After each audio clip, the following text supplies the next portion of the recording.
Hello student, my name is Nandini. स्वागत है आप सभी का एक बार फिर से नए करंट अफेयर सेशन में। तो आज हम बात करेंगे लोकसभा चुनाव 2024 की।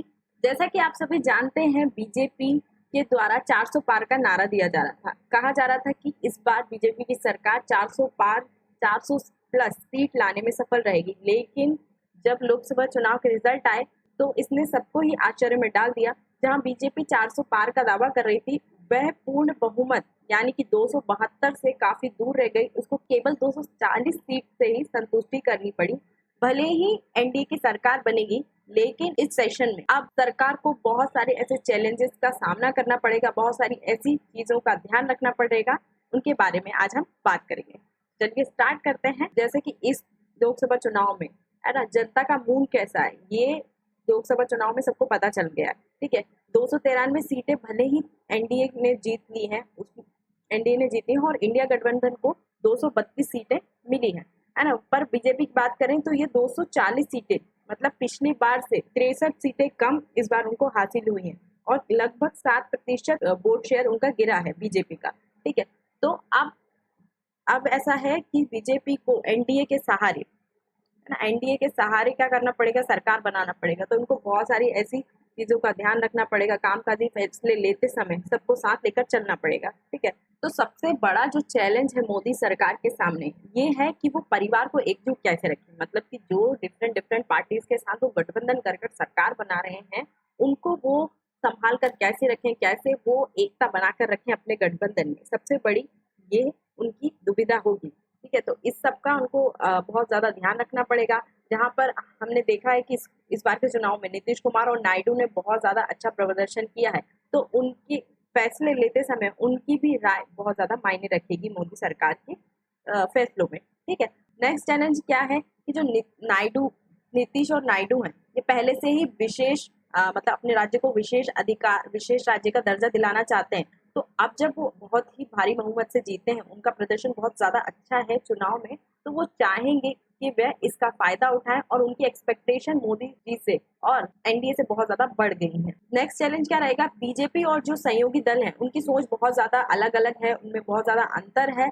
तो आप फैसले लेते समय उन्हें अपने सहयोगी दल का भी ख्याल रखना पड़ेगा। और जैसे कि सिविल कोड का है ना, सिविल कोड के बहुत ज्यादा मोदी सरकार में चर्चा रही है, बीजेपी की उसमें बहुत ज्यादा सिविल कोड की चर्चा रही है। तो अब सिविल कोड के बारे में सरकार को कुछ भी कदम उठाने से पहले सभी सहयोगी दल का साथ बहुत जरूरी है और हो सकता है कि उनको बहुत धीरे धीरे इस मतलब डिसीजन को लेते धीरे धीरे कदम उठाने पड़ सकते हैं। ठीक है, और एक ये बात भी है कि 63 सीटों की जो हानि हुई है, उस झटके से कैसे उभरेगी पार्टी, ये भी देखने की बात है। और चौथा चैलेंज क्या है कि भले ही विनिंग स्पीच मोदी जी के द्वारा दी गई है और उन्होंने ये जता दिया है कि वो बहुत बड़े बड़े फैसले लेने वाले हैं, है ना, इस सेशन में बहुत बड़े बड़े फैसले लेने वाले हैं। लेकिन अभी क्या है, इस लोकसभा चुनाव में मोदी जी की जो लहर है, मोदी मैजिक है, वो कहीं उसका जादू दिखा नहीं बहुत ज्यादा।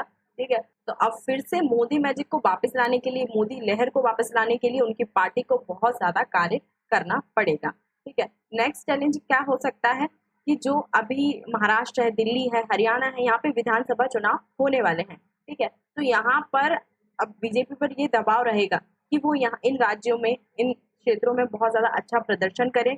और भले ही दिल्ली से आम आदमी जो है वो खत्म होती दिख रही है, लेकिन उनका कमबैक जो होता है वो बहुत ज्यादा स्ट्रांगली होता है। तो हो सकता है विधानसभा चुनाव में आम आदमी पार्टी कमबैक कर ले, तो इसका भी ध्यान रखना पड़ेगा मोदी सरकार को। ठीक है, तो ये थे सारे चैलेंजेस। अब हम बात करते हैं इस बार के लोकसभा चुनाव में जो कांग्रेस है उसका वोट शेयर में 1.7% की वृद्धि हुई है, जबकि अब अगर बीजेपी की बात करें तो उनका 7%, मतलब 7% वोट शेयर घटा हुआ है। 7% वोट शेयर घटने से उनको 63 सीटों का हानि हुई है। तो हम जानते हैं लोकसभा चुनाव में कांग्रेस को कैसे फायदा हुआ और किन किन राज्यों में उनके वोट शेयर में वृद्धि हुई है। ठीक है, तो अगर हम ओवरऑल बात करें तो इस बार के लोकसभा चुनाव में कांग्रेस के जो वोट शेयर है उसमें 1% से भी कम की बढ़ोतरी हुई है। पहले जो 16.3% था, 16.3% था, इस बार वो 17.1% हुआ है ना। और जो सीटों की संख्या है वो 1 से बढ़कर 13 हो गई है। अगर हम राजस्थान की बात करें तो वोट शेयर जो 34.2% था वो बढ़कर 37.9% हो गया है। और यूपी में जो कांग्रेस का वोट शेयर है वो 6.3% से बढ़कर 9.5% हो गया है। सीटों की संख्या 1 से 6। अगर राजस्थान में बात करें तो 8 मतलब 0 से 8। पहले उनको राजस्थान में एक भी सीट नहीं मिली थी और इस बार उनने 8 सीटें जीती हैं। अगर हम समाजवादी पार्टी की बात करें तो पिछले चुनाव में उनके वोट शेयर में 18% की वृद्धि हुई थी। इस बार के चुनाव में उनको 33.5% की वोट शेयर में उनकी वृद्धि हुई है और 37 सीटों पर जीत हासिल की है। तो इस बार के चुनाव में हमें ऐसा देखने को मिला है कि कांग्रेस ने फिर से जनता का विश्वास हासिल करने में वो सफल हो पाई है। उनका वोट प्रतिशत भले ही कम है, बढ़ा है इस बार, लेकिन अगर हम बीजेपी की बात करें तो उनको केवल 7% की वोट की हानि हुई, लेकिन उनकी सीटों की संख्या बहुत ज्यादा घट गई है। तो चलिए जानते हैं कौन कौन सी जोड़ियां हैं जो इस लोकसभा चुनाव में हिट रही। अगर हम उत्तर प्रदेश की बात करें, उत्तर प्रदेश में राहुल अखिलेश की जोड़ी जनता का विश्वास हासिल करने में कामयाब रहे। और अगर यही पश्चिम बंगाल की बात करें तो यही काम ममता और अभिषेक ने पश्चिम बंगाल में किया। महाराष्ट्र में शरद पवार और उद्धव ठाकरे की जोड़ी हिट रही।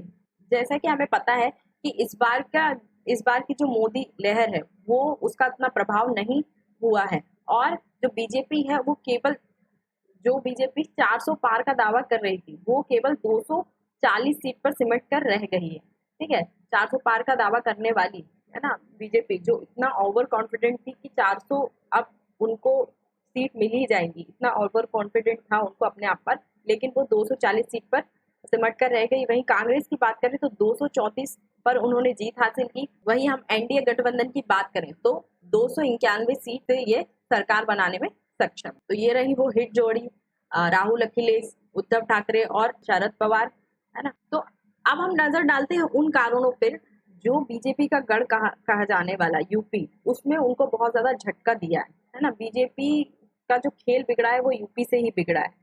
ठीक है, तो उसके क्या क्या प्रमुख कारण है इस पर हम बात करेंगे। तो बीजेपी के बीजेपी के खराब प्रदर्शन, यूपी में खराब प्रदर्शन के क्या क्या कारण है वो हम जान लेते हैं। पहला है कैंडिडेट सिलेक्शन। जो बीजेपी के द्वारा कैंडिडेट्स का सिलेक्शन किया था उससे ना तो वहां की जनता खुश थी और ना ही वहां के कार्यकर्ता खुश थे। ठीक है, तो इसलिए जो कार्यकर्ता है उन्होंने भी अपना काम उतनी ईमानदारी से नहीं किया या उतने मन से नहीं किया और जनता भी ये सोचने लगी कि हमारे पसंद का कैंडिडेट नहीं है तो हम भी क्यों वोट डालने जाए। तो बहुत सारे लोगों ने वोट डालने से भी आनाकानी करी। इसलिए जो बीजेपी है उसको इतने अधिक वोट यूपी से नहीं मिले और यहाँ पर उनका खेल बिगड़ गया। ठीक है, वहीं अगर हम सपा की बात करें तो उन्होंने जो कैंडिडेट्स का सिलेक्शन किया था वो बहुत ज्यादा अच्छे तरीके से किया था, है ना। बहुत ही ज्यादा सतर्क होकर किया था। उन्होंने पता था कि जो जैसा जातिवाद चल रहा है यूपी में, है ना, उनको पे ये आरोप लगता है कि वो किसी एक समुदाय या फिर एक जाति से कैंडिडेट को सिलेक्ट करते हैं, लेकिन उन्होंने इसके उलट ऐसे प्रत्याशी को चुना जो वहाँ की जनता से अच्छे से कनेक्ट कर पाए और भाजपा के जो भी कैंडिडेट थे उनको कड़ी टक्कर दे पाए। नेक्स्ट जो कारण रहा यूपी में खराब प्रदर्शन का वो था संविधान बदलने की चर्चा। ठीक है, प्रधानमंत्री मोदी के जो भी नेता थे उन्होंने बहुत सारे ऐसे इंटरव्यू में कहा कि हमें 400 पार की इसलिए जरूरत है क्योंकि हम संविधान को बदलना चाहते हैं। और कांग्रेस ने क्या किया, इस संविधान बदलने की बात को उन्होंने सीधे आरक्षण को खत्म करने के जोड़ दिया। तो जनता जो दलित थे और पिछड़ा वर्ग था उनका वो जो उनके वोट थे वो कांग्रेस की ओर या अन्य पार्टी या निर्दलियों की ओर शिफ्ट हो गए, है ना। और तो ये भी बहुत बड़ा कारण रहा बीजेपी के कम वोट मिलने का यूपी में। ठीक है, नेक्स्ट कारण पे चलते हैं। तो नौकरी और पेपर लीक, है ना। जो युवा हैं वो क्या चाहते हैं कि अगर वो मेहनत कर रहे हैं, वो किसी एग्जाम की तैयारी कर रहे हैं तो कम से कम पेपर तो लीक ना हो। पेपर लीक होने के कारण वह उस परीक्षा में फेल हो रहे हैं, है ना, वो उतने सफल नहीं हो पा रहे हैं। तो ये युवाओं का जो आक्रोश था बीजेपी को कहीं ना कहीं भारी पड़ गया। ठीक है, बार बार जो पेपर लीक की घटनाएं हो रही हैं यूपी में, है ना, बीजेपी की सरकार में जो पेपर लीक की घटनाएं हुई हैं उन वह भी बहुत ज्यादा मायने रखती हैं युवाओं के लिए।